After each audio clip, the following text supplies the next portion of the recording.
Sun TV கலைஞர் டிவிக்கு ஆப்பு. அண்ணாமலை போட்ட அதிரடி பிளான்.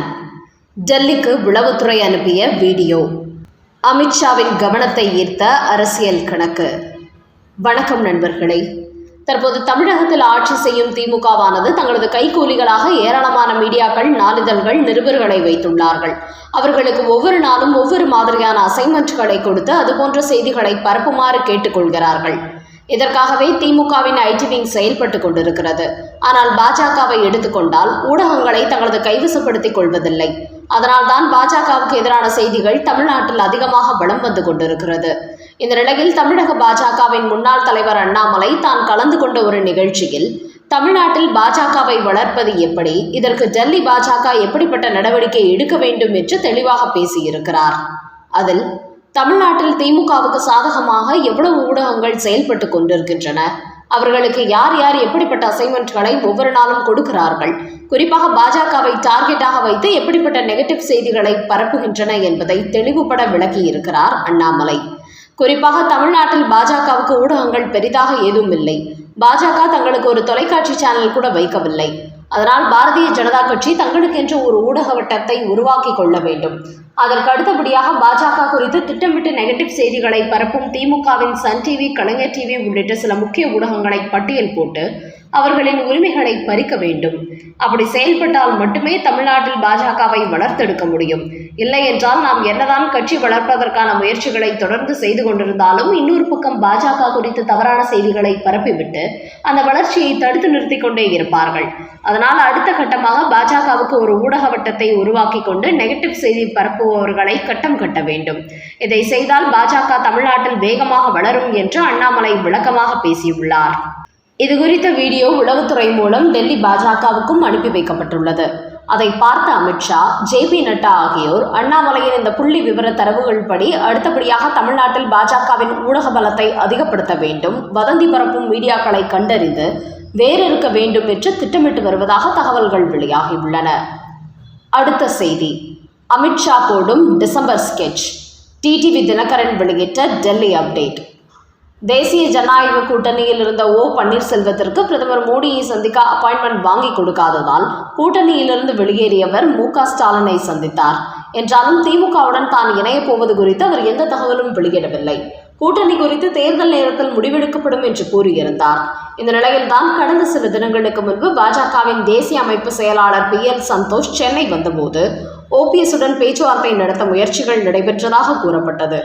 ஆனால் அதை அவர் மறுத்துவிட்டதாகவும் 2 விதமான செய்திகள் வெளியாகின. இந்த நிலையில் இது குறித்து நேற்று அமமுகவின் தலைவர் டிடிவி தினகரன் ஒரு தகவல் வெளியிட்டிருக்கிறார். அவர் கூறுகையில், OPS-ஐ பாஜக கூட்டணியிலிருந்து வெளியேற விட்டதே தவறு. அவரும் இந்த கூட்டணியில் இருக்கிறார் என்று பிரதமர் மோடி சந்திப்பதற்கு வாய்ப்பளிக்க வேண்டும். தற்போதைய நிலவரப்படி திமுகவை விட வலுவான கூட்டணியை உருவாக்கினால் மட்டுமே அவர்களை வீழ்த்த முடியும்.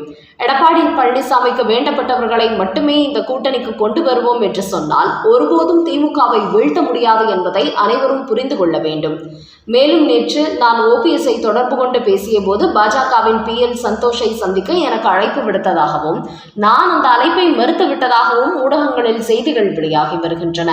ஆனால் அவரை சந்திப்பதற்கு என்னை யாரும் அழைக்கவில்லை என்று அவர் கூறினார். என்னை கேட்டால் தேசிய பாஜக தலைவர்கள் OPS இடத்தில் பேச்சுவார்த்தை நடத்த வேண்டும், அவரை கூட்டணிக்கு கொண்டு வர வேண்டும் என்பதே என்னுடைய விருப்பம்.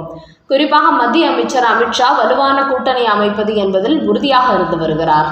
அதற்காக அவர் பல்வேறு முயற்சிகளை எடுத்து வருகிறார். குறிப்பாக வருகிற டிசம்பர் மாதம் அவர் சில அதிரடி முடிவுகளை எடுக்கப் போகிறார். அப்போதுதான் பாஜகவின் கூட்டணியில் எந்தெந்த கட்சிகள் இருக்கிறார்கள் என்பது உறுதியாகும். அதுவரை இப்படிதான் குழப்பங்கள் நீடித்து கொண்டே இருக்கும். குறிப்பாக திமுகவை பொறுத்தவரை இந்த முறை தாங்கள் வெற்றி பெறுவது கடினம் என்பதால் திரைமறைவில் பல வேலைகளை எல்லாம் செய்து கொண்டு இருக்கிறார்கள். ஆனால் மத்திய அமைச்சர் அமித்ஷா அதையெல்லாம் முறியடித்து பல முக்கிய கட்சிகளை பாஜக கூட்டணிக்கு கொண்டு வந்து வெற்றி பெறுவதற்கான அனைத்து முயற்சிகளிலும் ஈடுபட போகிறார். அதனால் கண்டிப்பாக OPS-ஐ அவர் அழைத்து பேசுவார். அவரும் தேசிய ஜனநாயக கூட்டணிக்கு வருவார் என்று நான் உறுதியாக நம்புகிறேன். இன்னும் 4 மாதங்களில் திமுக அதிர்ச்சியடையும் அளவுக்கு தேசிய ஜனநாயக கூட்டணி உருவெடுத்து நிற்கப் போகிறது என்றும் கூறும் டிடிவி தினகரன், எங்களை பொறுத்தவரை நாங்கள் அதிமுகவுடன் இணையவில்லை, தேசிய ஜனநாயக கூட்டணியில் தான் இருக்கிறோம். திமுகவை வீழ்த்த வேண்டும் என்பதற்காகத்தான் இந்த கூட்டணியில் நாங்கள் இடம்பெறுகிறோம். என்னை பொறுத்தவரை இதுபோன்ற நேரங்களில் போட்டி பொறாமைகளை அப்புறப்படுத்திவிட்டு தீய சக்தியான திமுகவை வீழ்த்த வேண்டும் என்கிற எண்ணத்துடன் அனைவரும் ஓரணியில் திரள வேண்டும். அதற்கு முழு ஒத்துழைப்பு கொடுக்க நான் தயாராக இருக்கிறேன். ஓபிஎஸும் அதற்கான முயற்சியில் ஈடுபடுவார் என்று கருதுகிறேன் என தெரிவித்திருக்கிறார் டிடிவி தினகரன். அடுத்த செய்தி, இறந்து விட்டதாக சொன்ன 2 பேர் உச்ச நீதிமன்றத்திற்கு வந்து நின்றதால் பரபரப்பு. தேர்தல் ஆணையம் கொடுத்த அதிரடி பதில். 140 கோடி மக்கள் வாழும் இந்தியாவில் ஒவ்வொரு முறை சட்டமன்றம் மற்றும் மக்களவைத் தேர்தல் வரும்போது தேர்தல் ஆணைய அதிகாரிகள் இறந்துவிட்டவர்கள் மற்றும் வெளியூர்களுக்கு மாற்றலாகி சென்று விட்டவர்களை அடையாளம் கண்டு அவர்களது பெயரை நீக்குவார்கள். அதுபோன்று புதிதாக வாக்களிக்க தகுதி பெற்றவர்கள், வேறு ஊர்களிலிருந்து வந்தவர்கள் என அவர்களை வாக்காளர் பட்டியலை சேர்த்துக் கொள்வார்கள். இதுபோன்ற நடைமுறை அவ்வப்போது நடந்து வருவதுதான். என்றாலும் தற்போது பீகாரில் உள்ள 8.18 கோடி வாக்காளர்களில் 7.9 கோடி வாக்காளர்கள் மட்டுமே உள்ளார்கள். 29 லட்சம் வாக்காளர்கள் அந்த பட்டியலில் இல்லை. அதோடு தேர்தல் ஆணையம் நீக்கப்பட்ட வாக்காளர்களின் எண்ணிக்கை 65 லட்சமாக இருக்கலாம் என்றும் இது 1 கோடி எட்டக்கூடும் என்றும் நீதிமன்றத்திற்கு புகார்கள் சென்ற வண்ணம் உள்ளன. இந்த நிலையில்தான் நேற்று உச்ச நீதிமன்றத்தில் சர்வதேச புள்ளி விவரங்கள் அடிப்படையில் யோகேந்திர யாதவ் என்பவர் வாதம் செய்தார்.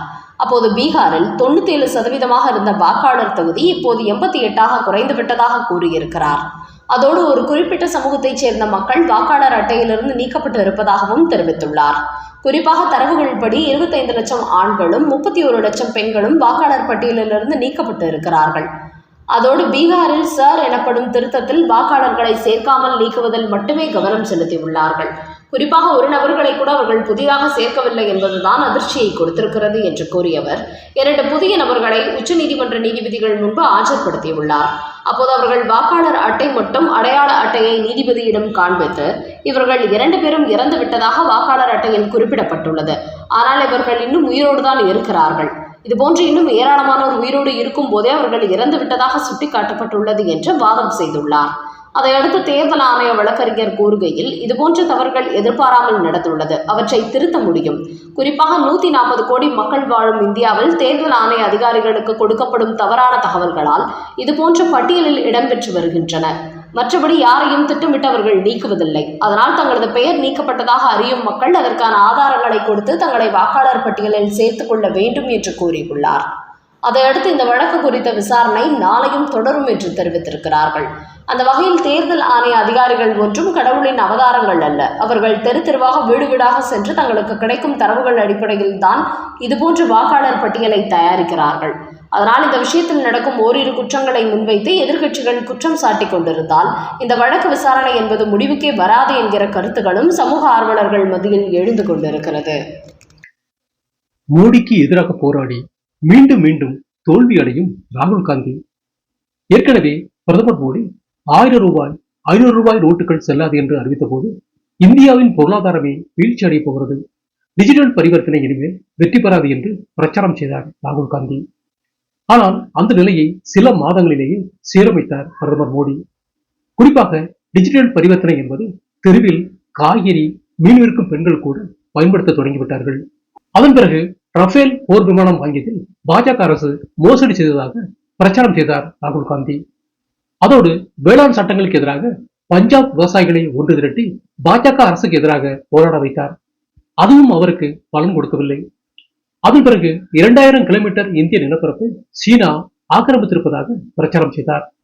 அதற்கு எதிராக உச்சநீதிமன்றமே ராகுலுக்கு எச்சரிக்கை விடுத்தது. இப்படி மோடிக்கு எதிராக தான் செய்த பல போராட்டங்கள் பிரச்சாரங்கள் எதுவும் தனக்கு பலனளிக்காத நிலையில் தற்போது வாக்கு திருட்டு என்ற விஷயத்தை கையில் எடுத்திருக்கிறார் ராகுல் காந்தி. இதற்காக 300க்கும் மேற்பட்ட எதிர்க்கட்சி எம்பிக்களுடன் பேரணியில் ஈடுபட்டு கைது செய்யப்பட்டார். அதையடுத்து மகாராஷ்டிரா பெங்களூரில் வாக்காளர் பட்டியல் தயாரித்ததில் முறைகள் நடந்திருப்பதாக சில குற்றச்சாட்டுகளையும் வெளியிட்டு வந்தார். அதோடு வாக்காளர் திருத்த சட்டத்தையும் திருத்த வேண்டும் என்று கூறினார். இந்த நிலையில் வாக்கு திருட்ட விவகாரம் என்பது காங்கிரஸ் ஆட்சியிலேயே நடைபெற்றது. ஆனால் அதை அப்போது அவர்கள் தடுத்து நிறுத்தவில்லை என்று கர்நாடகாவின் காங்கிரஸ் அமைச்சர் ராஜண்ணா வெளியிட்ட செய்தி பெரும் பரபரப்பை ஏற்படுத்தியது. அதையடுத்து ராஜண்ணாவின் பதவியை ராகுல் காந்தி பறித்துவிட்ட போதும் அவர் குற்றம் சாட்டிய 4 தொகுதிகளுக்கு சென்று தேர்தல் ஆணைய அதிகாரிகள் மட்டுமின்றி மீடியாக்களும் விசாரணை நடத்தியதை அடுத்து ராகுல் காந்தி வெளியிட்ட அத்தனை தகவல்களும் பொய்யான தகவல்கள் என்பது தெரிய வந்துள்ளது. இப்படி ராகுல் காந்தி நடத்திய மிகப்பெரிய போராட்டமே பொய்யான ஆதாரங்கள் அடிப்படையில் நடத்தப்பட்டது என்ற ஆதாரபூர்வமான செய்தி வெளியானதை அடுத்து ஒட்டுமொத்த எதிர்க்கட்சிகளும் கடும் அதிர்ச்சி அடைந்துள்ளன.